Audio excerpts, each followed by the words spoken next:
Hello there, this is Jay from JCAD. I make AutoCAD tutorials for Mac users, and in this video I will show you where to find the blocks libraries that comes with AutoCAD by default. I already opened an empty drawing here in AutoCAD, and basically the interface should look similar to what I have here if you didn't change anything on your end. And what we want to look at is actually the right side over here. And what we have here, this area is called the palette tabs. And then if you look here at the top of it, you will see we have three icons. We have the first one, it says layers and properties. Then the next one is called the reference manager. And then the third one is called blocks. And here on this icon, right under it, you will see we have several icons. By default, it's looking at the blocks in the current drawing. And if we click on the last icon to the right, you will see here it says block libraries. And when you click on that, we will see these blocks that are available in the libraries.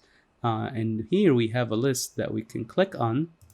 And you will see that AutoCAD comes with several collections or several libraries for different industries. For example, here, the first one is Annotation. It relates more to elements you would put on a paper, like the elevation callouts and a drawing title. But for example, here there's Architectural, there's Civil, and also on the bottom we have Electrical, Mechanical, and Structural.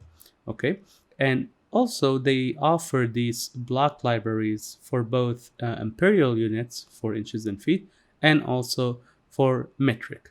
All right, and I'm gonna switch now to Architectural Imperial, and we have these blocks available. And what we can do essentially, if we want to insert one of these blocks into our current drawing or project, we can simply right click on one of these blocks and then choose Insert in Drawing.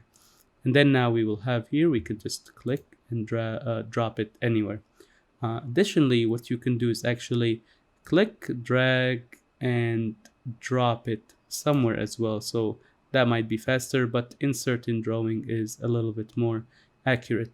And just in case you don't see the entire blocks tab here in the palette tabs, what you can do is go to Window, and then from here you just want to make sure that the blocks is available. If it's unselected, you will not see the tab here on the right side.